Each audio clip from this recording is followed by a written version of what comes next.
Damn, this is really, really beautiful. Guys, I'm waiting to get booked into my Airbnb, so might just side quest here for a little bit. I'm so tired, bro. Guys, I've been awake for 24 hours. Like, holy, I need to catch a break, seriously. Let me sit down somewhere. Listen, chat. You know it's serious when I have my fucking glasses on, bro. Dude, chat, I'm not gonna lie. I had my contact lenses on for 24 hours. Man, that shit was hurting my eyes. I had to take it off. But right now it's 1:30. We're gonna book into the B&B at 1:45. So I'm just gonna chill on this bench here for a little bit.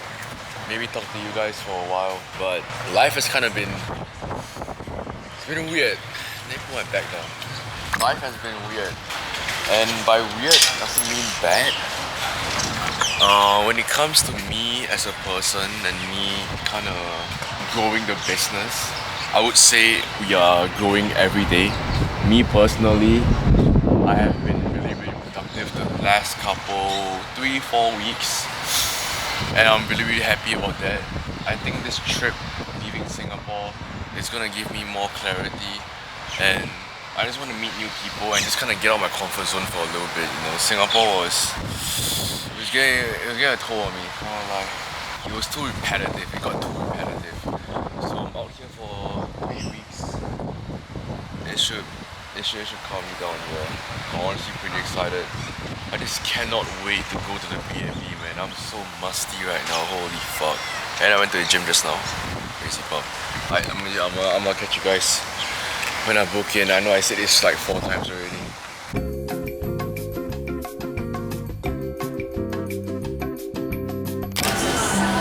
Alright boys, we're having some Chinese food right now.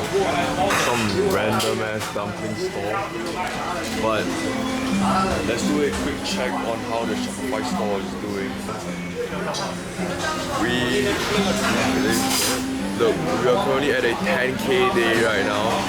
So at a 10k day, fucking out some dumplings, some noodles, $5 noodles, and we made 10 bands today. So it's currently 1 PM right now. I'm about to check in for my B&B at 3 PM. I'll let you guys see when we check in the B&B because the B&B is very, very nice. I booked a really, really nice B&B. Alright guys, we're finally in the B&B. Let me give you guys a little quick tour of the crib. Just the hallway when you first walk in, right? The common bathroom, luggage. It's the dry kitchen, I believe. Kitchen area over here. This is the dining table. And then living room, very, very nice, very spacious. A mirror. This is the first bedroom. Look at the view, guys. Holy. Look at the ocean view on the 28th floor. So first bedroom is here. Then this is where I'm gonna be sleeping at. It's the master bedroom. You got your own shower here. Bedroom. And then the balcony. The balcony is the best part of the crib for sure. Look at the balcony, guys. Boom, boom. 2 chairs. Overview of the entire city. And then we have a ocean view. Super sick, super, super sick. So I'm gonna go get showered right now. So musty, so musty. I need to shower now. Chat, bye. Alright guys, oh my hair's fucked up. We're about to go get dinner right now. We linked up with Darius. We got Darius Chong over here. We're about to run that 1v10 with him. Today's gonna be a little chill day. I'm way too tired. I have not slept yet. So we're gonna get dinner. I'm probably gonna pass out the moment we get back home. But how are your thoughts on Sydney so far? Your first time, right? Yeah, first time. I like it. Not bad. Not bad. Sydney's not bad. I like it. Sydney, oi can. Oi, Aussie. Oi can. Oi can.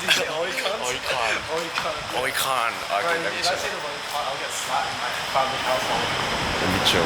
But yeah, we are at, I think it's like the main district. I don't really know. Find spot. That nigga real quick. They be on that rap to pay the bill shit. And I don't feel that shit, not even a little bit. Oh Lord, know yourself, know your worth, nigga. My actions being louder than my words, nigga. How you so high but still so down to earth, nigga. Niggas wanna do it, we can do it. Yo, what is going on, guys? So I completely forgot to even pick up the camera. Honestly, I didn't really vlog anything. I was just kind of doing work. Honestly, my Melbourne trip was just a whole lot of working, recordings.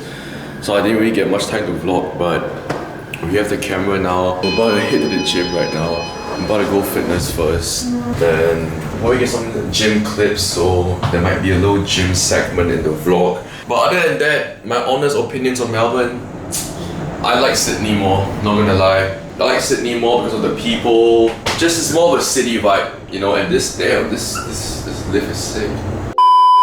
I would want to do another sit down segment with you guys. So I'll probably do a sit down segment with my boy Darius.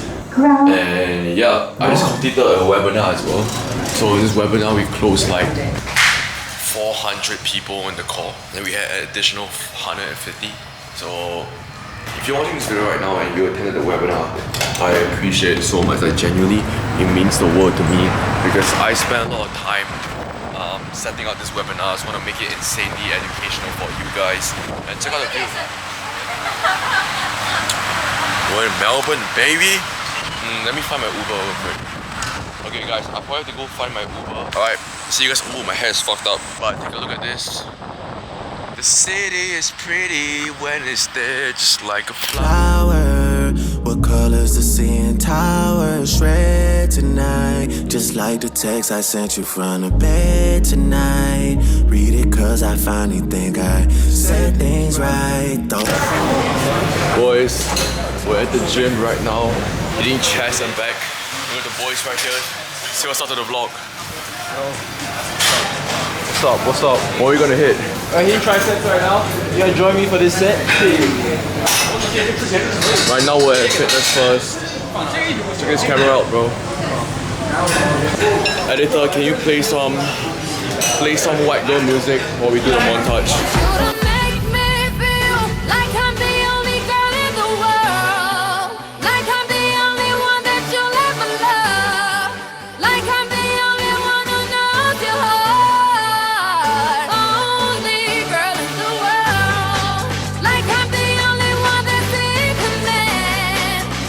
Alright guys, we just got done with the vlog. We're done with the right now we're about what the hell yo? Right now we're about to go to the get dinner. Go back to the B&B and we're going to Sydney tomorrow. Yes sir. So hey look, any of your ABGs in Sydney, y'all know who to call. Alright guys, it's gonna be a little weird one. It's gonna be a little sit-down yap session. I don't think I've ever done anything like this before, but with my boy Darius right here, he's joined me for this very epic session. So I guess we're just gonna answer a couple questions that people have regarding making money online and making your first 10K a month. So I think we'll start it off like that for you first, Darius. So for some context, let them know how old are you, where you're from. I'm 20 years old. I'm from Australia. I run a content agency helping people build their personal brands, print money. Hell yeah. I mean, if you guys don't know what I do really, I run an e-commerce brand and I also run a consulting business helping people scale their own e-com stores. When do you make your first 10K a month? Bro, that's actually like quite recent, like in the last 3 months. 3 months ago, I made my first 10K. And was it like your goal? To be honest, I was aiming for 100K. Like I knew 10K was possible. The thing is, right, once you reach your first 1 to 2K online, you sort of know how sales, offers, and all this stuff works. So once you see that, then there's a clear roadmap to making 10K. Because it's like, oh, if I have something I sell for 1K, I sell it 10 times, that's 10K. But like when you're going from 0 to 1K or 2K, it's like uncertainty, it's like unknown. Like you don't know how that process looks like until you make your first 1 to 2K. Once you make your first 1 to 2K, you just repeat the same thing, but just do it more and do more volume, you know? Or just do it better and like scale with ads and shit, you know? And have you always been like really money-minded growing up, or it was kind of like only recently? I think I got money-minded because I was like, I got no girls. Like literally like, bro, like in high school, man, I was like so bad, bro. Like, and then after graduating high school, yeah, that was like a deep thing. Like, I like really like lacked self-confidence, and I felt like not respected. No one really cared about me. So at the time, I was like, how do I make people care about me? Oh, I need to make money, and that pushed me to trying to start making money online. I failed for a complete year doing drop shipping, e-commerce, starting a social media marketing agency, doing sales, everything, bro. I literally tried everything. I just failed for a complete year. Then 2024, 2025, I started succeeding. So yeah. Like when I was grinding, bro, I did not talk to a woman for like 2 years, bro. Like I didn't make a single dollar up towards my 11th month. Just kind of crazy, bro. When you made your first dollar online? Probably, bro, this crazy story. My first dollar online was selling a no-fap coaching program. No fat. Yeah, do you know like the no-fap videos, like, yo, like this is day 10, bro. That shit was blowing up at the time in 2023. So I hopped on the no-fap niche and started making content about porn addiction, dopamine addiction, psychology, all that stuff, neural pathways, like all those shit. People found it interesting, and one guy was like, yo, I need help. So I pitched my offer. That was the first time I ever did a high ticket closing, did a high ticket sale. My first ever sales call, I closed this guy for 1K to help him stop jacking off. Bro, yeah, you can't make this up, I'm not even kidding, bro. Like I actually, like he paid me $500, 2 payments. First 500. Payment plan. Yeah, payment plan.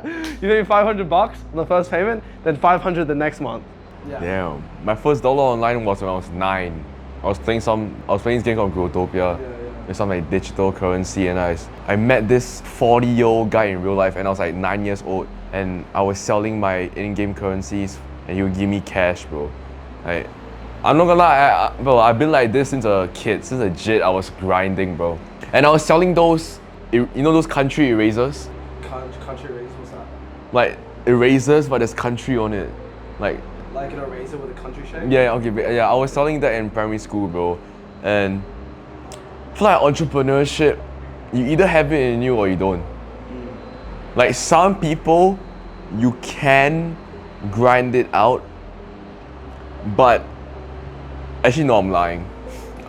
I think it's the same concept as sport, right? Let's say someone's playing football. A guy might be hella talented, and then another guy might not be so talented, but if he works twice as hard, trains every day, he's eventually gonna outcompete the guy that is quote unquote talented. Because you get comfortable, bro. I feel like the biggest fucking gaming addicts are the ones that do well in business if they channel it to business. Like, bro, I was like, the thing is, right, business is an art. It's like systems, like you think about it, like in your mind mentally, it's like you have a business and then you have like a flow chart of like all the different stuff. You have like the marketing, you have like the content, you have like within the content there's certain other pillars as well. It's like skill trees, you know? Then you have like the ads and you have that skill tree, then you have like products in this skill tree. For me, it's like speaking skill tree, this and that. I was obsessed with this game called Rainbow Six Siege. Right, I played Siege like every single day on the school holidays. So every single morning when I woke up, I trained. I went on Kovacs and aim labs and it was like ding, ding, ding, ding, ding. Like, bro, I was like training my aim because in my mind, I saw there was like a skill, like there's a skill cap. Like if I want to get to champion, I want to get to diamond, bro, I need to like keep training my game sense, keep training my flickings, like get good. So like at an early age, I was just obsessed with just getting good at games. And then over time, I realized that life in itself was a game. And I was like, holy shit. Like, well, that was the moment when I truly woke up. When I started watching videos and I realized that life was a game and I was living in a simulation. And as soon as I woke up and I realized that, I started just channeling that to real life. I started like going to the gym, talking to people, leveling up my network, leveling up my skill set, leveling up my sales skills, content skills, speaking skills, editing skills. I just saw everything like that. And then I just started basically becoming obsessed with winning, like straight up. So I feel like the best fucking business owners are fucking chronic gamers that fucking were addicted to FPS shooters or any sort of competitive. True. And talking about obsession, right? Some people that I know doing online money, it feels like a job to them. Bro, like if you're watching this video right now and you're doing any sort of online money, any sort of online business in general, if it ever comes to a point where it feels like a job, that's the wrong mindset. Right? I don't think I've ever considered this a job. It's genuinely just like the love for the game. Like I wake up and I want to do this shit. And it's also because I have no choice, right? Like what else am I gonna do? But at the same time, I enjoy it, right? I see a lot because I handle a lot of 40-year-old clients, 30-year-old, and the most common problem that they have is that they hate their job, all right? So they hate their job, they don't put in effort, they don't enjoy it. Then there's no room to scale, there's no room to grow because they're not motivated, right? Because if you enjoy doing something and you're so motivated that you don't care about the outcome as much, you just care about the input, the output is gonna eventually come out. Because for me, I was grinding for 11 months straight, had no progress, but I kept doing it because I love dropshipping. Like I enjoyed building stores, I enjoyed understanding customer pain points, their desires. It was just simply love for the game, and then eventually it paid off. So if you come onto online money with the sole focus on just to make money, and don't get me wrong, right? Like all of us here, bro, man, I'll be lying if I'm telling you I'm not doing this for money, right? We're all doing this for money, but it also comes with a little bit of passion and love for the game. Has that ever like gotten to a point where you question yourself, is this even gonna work? I'll say a couple things. So, most people don't fall in love because they haven't won yet. They need to win first. They need to win at least one thing. Once you win one time, you start to fall in love with the game because you get positive reinforcement. Think about video games, right? Video games are perfectly engineered so they give you early wins. Early dopamine. Early dopamine, right? When you go into a game, when you download a video game from an app store, it gives you all these bonuses, these fucking rewards. It rewards you for logging in. It does all this shit. Why? Because they know that if you do not see a sense of progression as a dude, right? As a man, like as a guy, we find meaning in progression. So gamers and like these programmers understand that we find meaning in progression, and they've engineered the game to make us be able to visually see that progression. Now in real life it's hard to see progression because you don't have a UI, you don't have a user interface, there's no elo, there's no ranking. The only ranking is like your bank account, and sometimes that takes a while for you to see the outcome of the money come in because all these inputs. So video games are easy to get addicted to because you can see your sense of progression early. But with real life, the barrier to entry to see your progression is like high. You need to put a lot of upfront effort to even see one small result. And that's why you have to be positive minded. You have to be positive, because when you think positive, you will see the positive in every scenario, and you see when you are winning, even if it's the small wins. And when you can fall in love with the small wins, you can gain enough momentum to push yourself to fall in love with the game. And that's how you engineer falling in love in the game. That's very true, bro. Like, talking about wins, back then, what was considered wins was 10K a month, 1K a day, 5K. Bro, my win was posting one YouTube video a week. No, exactly, and it wasn't even outcome related. Exactly. The outcome, I don't know when the fuck outcome was gonna come. That was my issue, and I slowly started consider small little things that I do as wins. For example, if the alarm rang and I woke up to alarm, didn't press snooze, that was a win to me, right? If I did my bed, that's a win to me. Like small things that you do in life, it should be considered as a win, right? Like, you shouldn't be lying to yourself. And there was a bad habit of me. For example, if say I want to wash the dishes, and I'm not washing the dishes, right? Let's say I want to do this work, I want to go to the gym later, and I end up not doing it. See, all these things, they will start to creep up, and will eventually correlate into bigger things like your business in general. So if your day-to-day life, you follow everything according to a routine, and you don't lie to yourself, which is the most important thing, you will 100% see progress. But I guess some people, they don't consider this as wins because of social media. Yeah, they're comparing themselves too much, man. They're very, they're very what can I say? I can say they're judging themselves too much, and they're unfair. They're unfair to themselves. I would say that. Yeah, 100%, bro. All right, good sesh, bro. Hey, chat, bro. Your 10-minute free trial is over. So let me know if you guys want to see more of this. But the night should be ending soon. I'll see you guys tomorrow.